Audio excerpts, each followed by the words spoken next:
Por que ser católico e não protestante? Muito bem, é uma alegria estar com você hoje. O tema que vamos tratar agora é delicado e eu preciso pedir, logo de início, que você ouça com o coração aberto. Não é uma declaração de guerra contra ninguém. É uma reflexão honesta, fundamentada na fé que a Igreja professa há 2000 anos. Ao final, você vai entender, com clareza, por que ser católico não é questão de preferência pessoal, de tradição familiar ou de gosto litúrgico. É questão de verdade. Deixa eu te fazer uma pergunta. Quantas vezes você já passou por uma situação assim? Está numa conversa com um colega de trabalho, um vizinho, talvez até um parente, e a pessoa vira e diz, com toda a convicção, que você deveria aceitar Jesus de verdade, que a Igreja Católica inventou coisas que não estão na Bíblia, que padre não pode perdoar pecado, que Maria era uma mulher comum e que você está sendo enganado há séculos. E você fica ali, sem saber o que responder. Sente um incômodo no peito, uma mistura de indignação e insegurança. Você sabe que ama a sua fé, que encontra Deus na missa, que a igreja é sua casa, mas na hora de explicar, as palavras não vêm. Pior ainda é quando a dúvida começa a entrar. Será que eles têm razão? Será que tanto faz? Afinal, são tantas igrejas por aí, cada uma dizendo que tem a verdade. Por que a Igreja Católica seria diferente? Se você já sentiu isso, saiba que não está sozinho. E saiba também que existe uma resposta. Não uma resposta vaga do tipo, cada um tem a sua fé. Uma resposta sólida, com fundamento nas Escrituras, na tradição e na história. É isso que nós vamos ver agora. Antes de avançar, eu preciso deixar uma coisa muito clara, porque não quero que ninguém entenda mal o que vou dizer. Os cristãos evangélicos, os protestantes de modo geral, são nossos irmãos em Cristo. Foram batizados, creem na Trindade, amam Jesus, leem as Escrituras e buscam viver segundo o Evangelho. Em muitas questões importantes do nosso tempo, eles são nossos aliados. Na defesa da vida contra o aborto, na proteção da família, na luta contra a ideologia de gênero, nós caminhamos juntos. E isso não é pouca coisa. Num mundo que quer destruir o cristianismo, essa aliança é preciosa. Portanto, o que eu vou dizer aqui não é ataque pessoal, não é desprezo, não é arrogância. É busca da verdade. E a verdade, quando dita com caridade, não ofende, liberta. Dito isso, vamos ao ponto. A questão que separa católicos e protestantes não é uma questão de estilo. Não é sobre qual culto é mais animado, qual igreja tem melhor música, qual comunidade acolhe melhor. Essas coisas podem ter seu valor, mas não são o essencial. A pergunta verdadeira, a pergunta que realmente importa é outra. É esta: onde está a plenitude da verdade que Cristo revelou? Onde estão os meios seguros de salvação que Ele deixou para nós? É possível que, depois de 2000 anos, a Igreja tenha se desviado e um monge alemão no século XVI tenha redescoberto o Evangelho verdadeiro? Ou será que a Igreja de Cristo, fundada sobre Pedro, guiada pelo Espírito Santo, permaneceu fiel ao longo dos séculos, mesmo com todos os pecados de seus membros? Veja, o ponto de divergência fundamental entre católicos e protestantes está em duas expressões latinas que você talvez já tenha ouvido: sola scriptura e sola fide. Somente a Escritura, somente a fé. Esse é o coração da teologia protestante. Para eles, a Bíblia é a única fonte de revelação e cada cristão pode interpretá-la diretamente, guiado pelo Espírito Santo, sem necessidade de uma autoridade externa. E a salvação vem somente pela fé, sem necessidade de obras, sem necessidade de sacramentos, sem necessidade de intermediários humanos. Parece bonito, parece simples, parece libertador. Mas será que é verdade? A Igreja Católica, desde os apóstolos, ensina diferente. Nós cremos que a revelação divina nos chegou por duas vias, intimamente unidas: a Sagrada Escritura e a Sagrada Tradição, ambas interpretadas pelo magistério da Igreja, ou seja, pelo Papa e pelos bispos em comunhão com ele. Não é a Bíblia sozinha, é a Bíblia dentro da Igreja que a escreveu, a compilou e a guardou. E a salvação, embora seja dom gratuito de Deus recebido pela fé, se realiza em nós através dos sacramentos, que são os canais da graça instituídos pelo próprio Cristo. Mas como é que surgiu essa divisão? Para entender, precisamos voltar ao século XVI. Naquela época, a Igreja enfrentava uma crise moral gravíssima. Papas, bispos e padres viviam em escândalo. O Papa Alexandre VI, por exemplo, teve vários filhos com mulheres diferentes. Havia venda de indulgências, luxo excessivo, negligência pastoral. Era uma vergonha, não há como negar. E esse escândalo foi uma pedra de tropeço para muitos fiéis. Martinho Lutero, um monge agostiniano sincero e atormentado pela própria culpa, olhou para aquela corrupção e concluiu que o problema estava no sistema. Se os ministros eram tão indignos, como poderiam ser canais da graça? A solução que ele encontrou foi eliminar os intermediários. Nada de padres, nada de sacramentos, nada de papa. Apenas a Bíblia e a fé pessoal. Cada cristão diretamente ligado a Deus, sem precisar passar por mãos humanas pecadoras. Foi uma solução engenhosa para um problema real, mas foi a solução errada.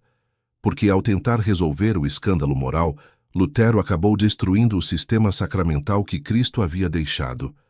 Jogou fora o bebê junto com a água do banho, e é exatamente isso que nós vamos examinar agora. Para entender o que os protestantes perderam, nós precisamos primeiro entender o que são os sacramentos. E aqui, muita gente se confunde. Sacramento não é ritual vazio, não é tradição humana, não é invenção da Igreja medieval. Sacramento é o modo que Cristo escolheu para aplicar em nossas vidas a salvação que ele conquistou na cruz. Veja, Jesus morreu uma única vez, há 2000 anos, num lugar específico, a colina do Calvário. Mas a graça que brotou daquela cruz precisa chegar até você, até mim, até cada pessoa em cada século e em cada lugar do mundo. E como é que essa graça chega? Através dos sacramentos. Eles são, nas palavras do Catecismo, sinais eficazes da graça instituídos por Cristo e confiados à Igreja. Sinais eficazes. Isso quer dizer que eles não apenas simbolizam a graça, eles a realizam. Quando o padre diz, eu te batizo, não é apenas um gesto bonito. Algo acontece. A alma é lavada, o pecado original é apagado, a pessoa se torna filha de Deus. O Evangelho de São João nos oferece uma imagem poderosíssima. Quando Jesus já estava morto na cruz, um soldado traspassou o seu lado com uma lança, e imediatamente saiu sangue e água. Os padres da Igreja, desde os primeiros séculos, viram nesse sangue e nessa água os símbolos dos sacramentos. A água representa o batismo, que é a porta de entrada, o primeiro sacramento, aquele que nos incorpora a Cristo e a sua Igreja. O sangue representa a Eucaristia, o maior de todos os sacramentos, onde recebemos o próprio corpo e sangue do Senhor. Do coração aberto de Cristo nasceu a Igreja, e com ela, o sistema sacramental que nos alimenta e nos sustenta até o fim dos tempos. Agora, alguém pode perguntar, mas isso está na Bíblia? A resposta é sim, está. E de forma muito clara para quem tem olhos de ver. No capítulo 20 do Evangelho de São João, Jesus ressuscitado aparece aos apóstolos e diz, recebei o Espírito Santo, a quem perdoardes os pecados, serão perdoados. A quem os retiverdes, serão retidos. Aqui está o fundamento bíblico do sacramento da confissão. Jesus deu aos apóstolos, e através deles aos seus sucessores, o poder de perdoar pecados em seu nome. No final do Evangelho de São Mateus, as últimas palavras de Jesus antes de subir ao céu são estas: Ide, fazei discípulos de todas as nações, batizando-os em nome do Pai, do Filho e do Espírito Santo. Aí está o batismo. Na carta de São Tiago, capítulo 5, lemos: Alguém dentre vós está doente? Chame os presbíteros da igreja para que orem sobre ele, ungindo-o com óleo em nome do Senhor. Aí está a unção dos enfermos. Na carta aos Efésios, São Paulo fala do matrimônio entre homem e mulher e diz: grande é este mistério, e eu o aplico a Cristo e à Igreja. A palavra grega que ele usa, mysterion, foi traduzida para o latim como sacramentum. Aí está o matrimônio. Nas cartas pastorais, Paulo exorta Timóteo a reavivar o dom de Deus que há em ti pela imposição das minhas mãos. Aí está a ordenação. E no capítulo 6 de São João, Jesus afirma, sem margem para dúvida: quem come a minha carne e bebe o meu sangue tem a vida eterna, pois a minha carne é verdadeira comida e o meu sangue é verdadeira bebida. Aí está a Eucaristia. Mas não é só a Bíblia. Se você for estudar os escritos dos cristãos dos primeiros séculos, os chamados padres da Igreja, vai encontrar a mesma fé. A Didaquê, um documento do final do primeiro século, já descreve a celebração eucarística. Santo Inácio de Antioquia, que foi discípulo do apóstolo São João e morreu mártir por volta do ano 110, escreve sobre a Eucaristia como a carne de nosso Salvador Jesus Cristo. São Justino Mártir, no século II, descreve a liturgia dominical de um modo que qualquer católico reconheceria hoje. Isso foi muito antes de qualquer concílio definir o cânon bíblico.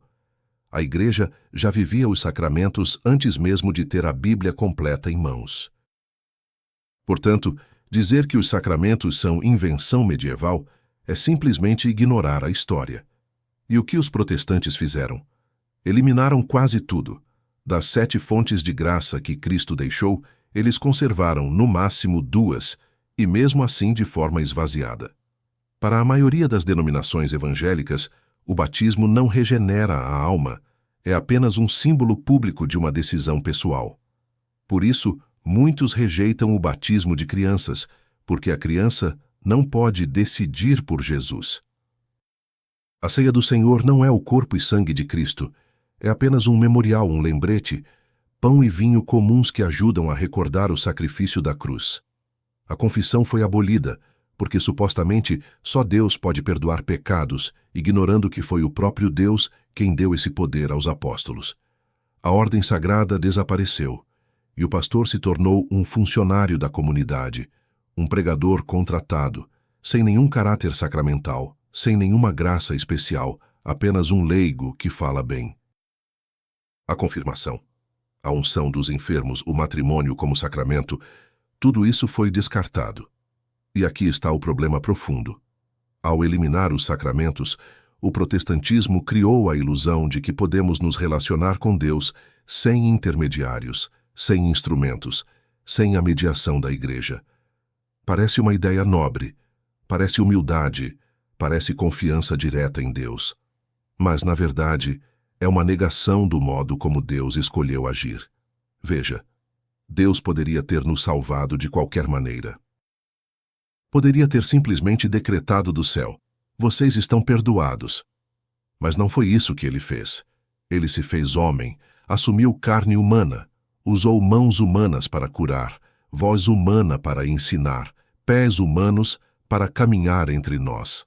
A encarnação já é, em si mesma, Deus usando a matéria, usando o humano para chegar até nós.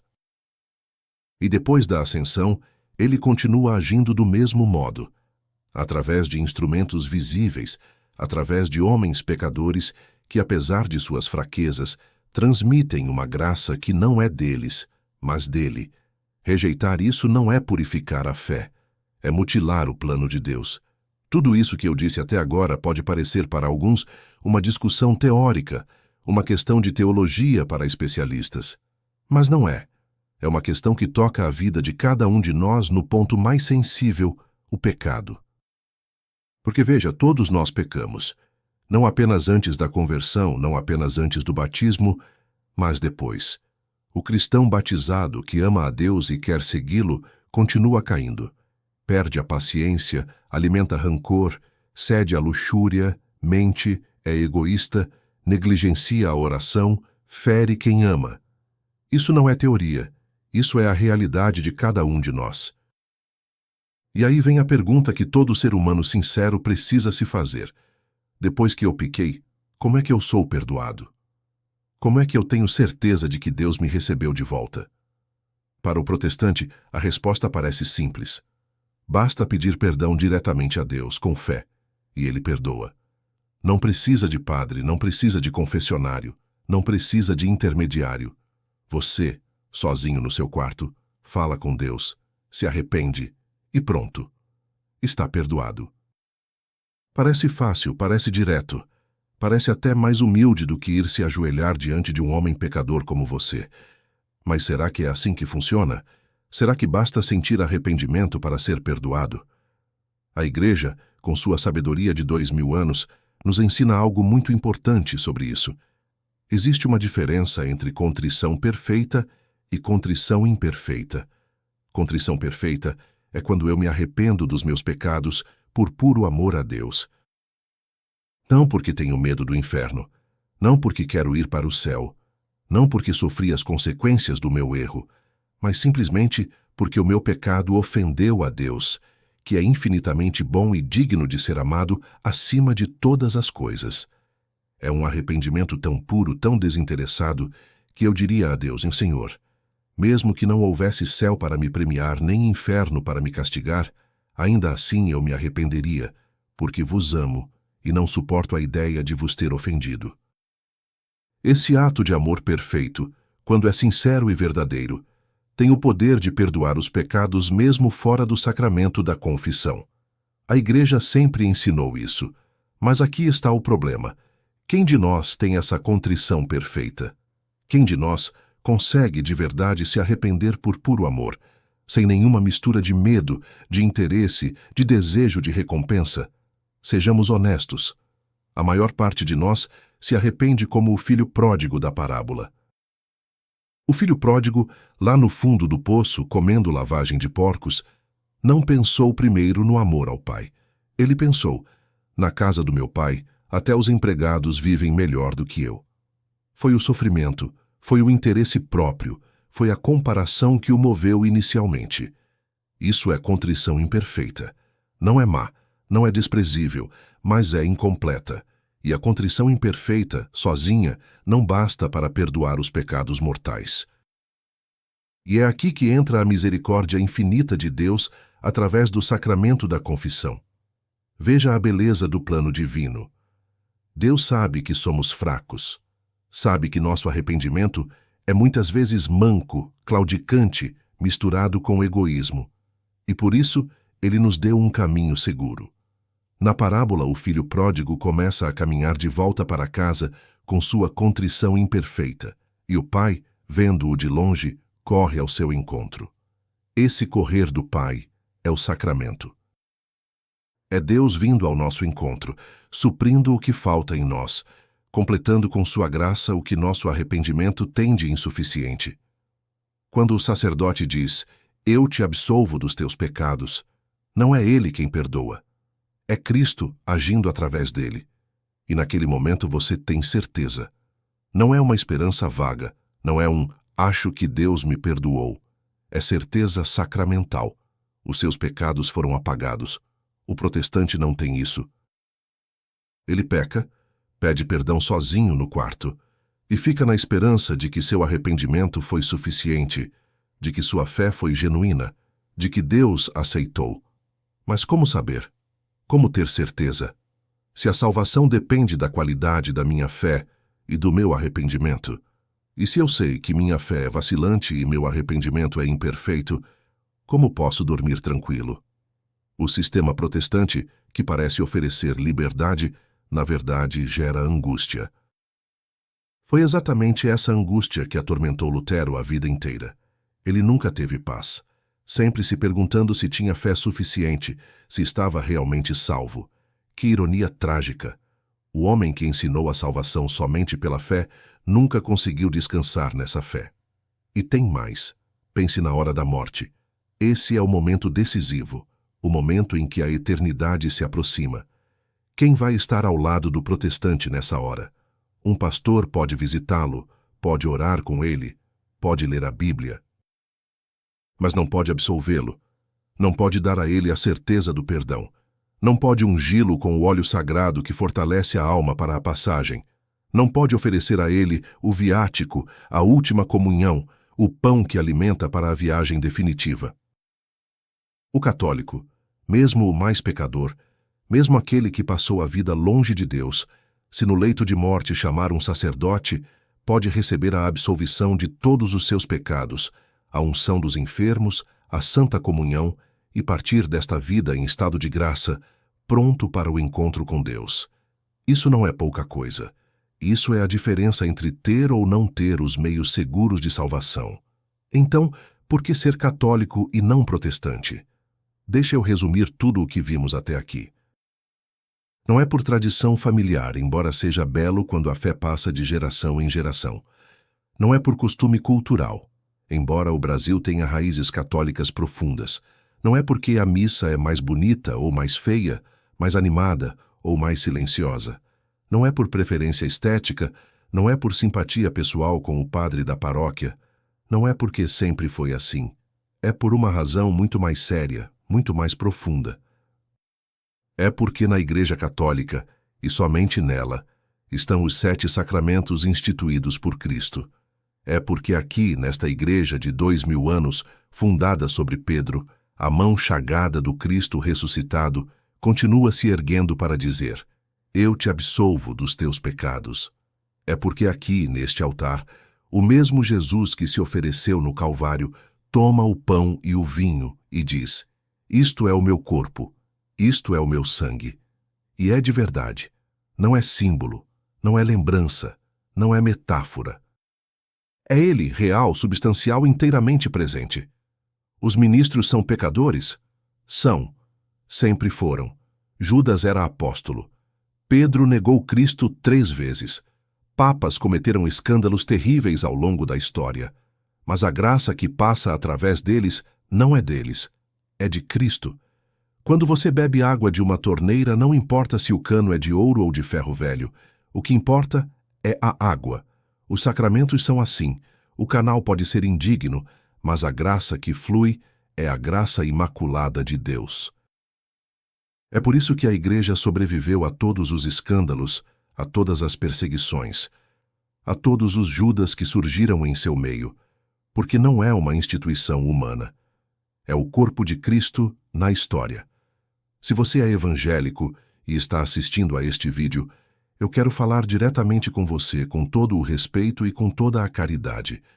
Você foi batizado, você ama Jesus, você busca a Deus com sinceridade, e isso tem valor diante do Senhor. A graça de Deus opera também fora dos limites visíveis da Igreja Católica. Nós sabemos disso. Mas eu te convido a investigar. Estude os padres da Igreja, os cristãos dos primeiros séculos. Leia Santo Inácio de Antioquia, São Justino, Santo Irineu de Lyon. Veja o que eles criam sobre a Eucaristia, sobre a confissão, sobre a autoridade dos bispos. Pergunte a si mesmo: a igreja que eu frequento hoje se parece com a igreja dos apóstolos, ou se parece com algo que surgiu 1500 anos depois? As portas da Igreja Católica estão abertas. Esta é a sua casa. Você é bem-vindo. E se você é católico, eu te peço: valorize o tesouro que você tem. Não troque ouro por espelhos. Não abandone a Eucaristia por um culto mais animado. Não largue a confissão, porque é mais confortável achar que Deus perdoa sem precisar de sacramento. Você tem nas mãos o que reis e profetas desejaram ver e não viram. Você pode receber toda semana o próprio corpo de Cristo. Você pode ouvir no confessionário as palavras de absolvição que limpam a sua alma. Você pertence à Igreja dos Mártires, dos santos, dos doutores, a Igreja que atravessou 2 milênios de tempestades e continua de pé, porque as portas do inferno não prevalecerão contra ela. Vá à missa com fé. Confesse seus pecados regularmente. Reze o terço. Estude a sua fé para poder defendê-la. E quando alguém vier te questionar, você terá o que responder. Um dia, quando cada um de nós comparecer diante de Deus, a única coisa que vai importar é se vivemos em estado de graça. Não quantos livros lemos, Não quantas discussões vencemos, não quão bem argumentamos, mas se a nossa alma estava unida a Cristo no momento decisivo. E para isso, Deus nos deu os sacramentos, meios seguros, certos, eficazes. Presentes de um Pai que conhece a nossa fraqueza e nos ama assim mesmo. São Paulo escreveu aos Romanos: se Deus é por nós, quem será contra nós? Aquele que não poupou o seu próprio Filho, mas o entregou por todos nós, como não nos dará também juntamente com ele todas as coisas? Deus nos deu tudo. Nos deu seu Filho, nos deu sua igreja, nos deu os sacramentos. Cabe a nós acolher esses dons com gratidão e viver deles. Que Deus abençoe você. Que Nossa Senhora, Mãe da Igreja, interceda por você e por toda a sua família. Que São José, terror dos demônios, proteja a sua casa. E que um dia possamos nos encontrar todos juntos na glória do céu, onde não haverá mais divisões, não haverá mais dúvidas, não haverá mais lágrimas, mas somente a visão face a face daquele que é a verdade, o caminho e a vida. Em nome do Pai, do Filho e do Espírito Santo. Amém.